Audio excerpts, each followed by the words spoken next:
সবাইকে স্বাগতম। আমি আছি আপনাদের সাথে স্বাস্থ্য কথা চ্যানেলের হয়ে। আজ জানবো গ্যাস অম্লতা বা অ্যাসিডিটি কিভাবে মাত্র 1 মিনিটে কমানো যায়। খুব সহজ কয়েকটি ঘরোয়া উপায় আমরা তুলে ধরতে পারি। গ্যাস ও অম্লতা কি সেটি আমাদের প্রথমে জানতে হবে। আমাদের পাকস্থলীতে খাবার হজম করতে অ্যাসিড তৈরি হয়, কিন্তু অতিরিক্ত অ্যাসিড তৈরি হলে বা খাবার ঠিকমতো না হজম হলে তখনই হয় বুক জ্বালা, গ্যাস, ঢেকুর, পেট ফুলে থাকা বা টক ঢেকুর হতে পারে। সাধারণত 3টি কারণে অ্যাসিডিটি হয়: বেশি ঝাল বা মশলাদার খাবার খাওয়া, দেরিতে ঘুমানো, মানসিক চাপ ও অনিয়মিত খাবার। রেফারেন্স পাওয়া যায় Mayo Clinic acidity and GERD information, Harvard Health causes of acid reflux. এখন আমরা 1 মিনিটে গ্যাস অম্লতা কমানোর ঘরোয়া উপায় নিয়ে কথা বলতে পারি। 1 গ্লাস হালকা গরম পানি ধীরে ধীরে চুমুক দিয়ে আপনি খেতে পারেন। এটি পেটের অ্যাসিডকে পাতলা করে গ্যাস কমাতে সাহায্য করে। এভাবে আমরা গ্যাস থেকে খুব সহজেই বা অ্যাসিডিটি থেকে খুব সহজেই মুক্তি পেতে পারি। এই পদ্ধতি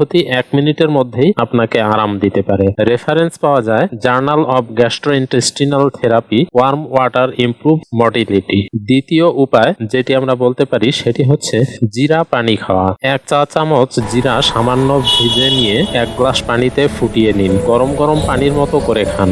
জিরায় থাকা থাইমল উপাদান দ্রুত গ্যাস কমাতে সাহায্য করতে পারে। এটিও খুব সহজেই মাত্র 1 মিনিটেই এটি আপনি কাজে লাগাতে পারেন। রেফারেন্স পাওয়া যায় national library of medicine, NLM, cumin reduces bloating indigestion. তৃতীয় উপায় হিসেবে আমরা বলতে পারি আদা পানি বা আদা মধু খেতে পারি। আদা হজম এনজাইম বৃদ্ধি করতে পারে এবং পেটকে শান্ত করে থাকে। এটি গ্যাস্ট্রিক অ্যাসিডিটি নিয়ন্ত্রণে খুবই একটি ভালো ভূমিকা রাখতে পারে। হালকা গরম পানিতে 1/2 চা চামচ আদা রস মেশান। খুব দ্রুত অ্যাসিডিটি বা গ্যাস্ট্রিক অ্যাসিডিটি কমে যেতে পারে। Reference NCBI ginger reduces gastric irritation and improves digestion.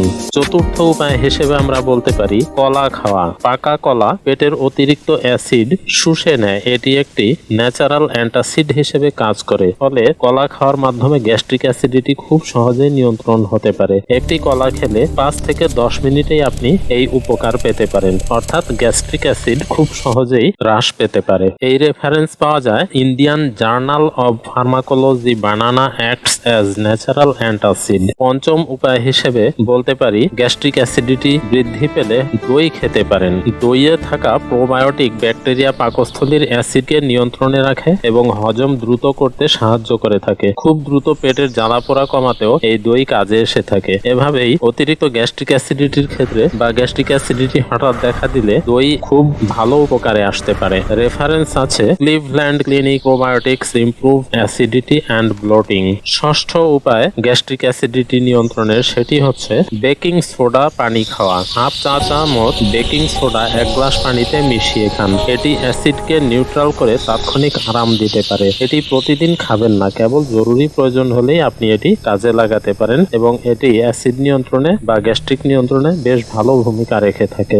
FDA approved antacid formula sodium bicarbonate, এখানে রেফারেন্সটি পাওয়া যায়। এখন আমরা জানবো কি করলে গ্যাস অম্লতা বা গ্যাস্ট্রিক অ্যাসিডিটি বারবার আর হবে না। খাবার খাওয়ার সঙ্গে সঙ্গে শুয়ে পড়বেন না। আবার বেশি ঝাল, ভাজাভুজি ইত্যাদি খাওয়া যাবে না। প্রতিদিন 2-3 লিটার পানি খেতে হবে আপনাকে। স্ট্রেস কমাতে হবে। ধীরে ধীরে খাবার খাওয়ার অভ্যাস করুন এবং এসব অভ্যাস মেনে চললে গ্যাস অল্পতেই অনেকটাই নিয়ন্ত্রণে থাকতে পারে। আমরা আরো একটি বিষয় জানতে পারি কখন আমরা ডাক্তার দেখাতে পারি। সেটি হচ্ছে যদি প্রতিদিন বুক জ্বালা হয়, দম বন্ধ হয়ে আসে এরকম মনে হয়, খাবার আটকে যায় বা বারবার বমি লাগে, তাহলে দ্রুত চিকিৎসক দেখানো জরুরি হতে পারে। এগুলো গার্ড বা আলসারের লক্ষণ হতে পারে। আজকের ভিডিও যদি ভালো লেগে থাকে তাহলে লাইক, শেয়ার এবং স্বাস্থ্যকথা চ্যানেলটি সাবস্ক্রাইব করতে ভুলবেন না। আগামী ভিডিওতে আবার দেখা হবে। সুস্থ থাকুন, ভালো থাকুন।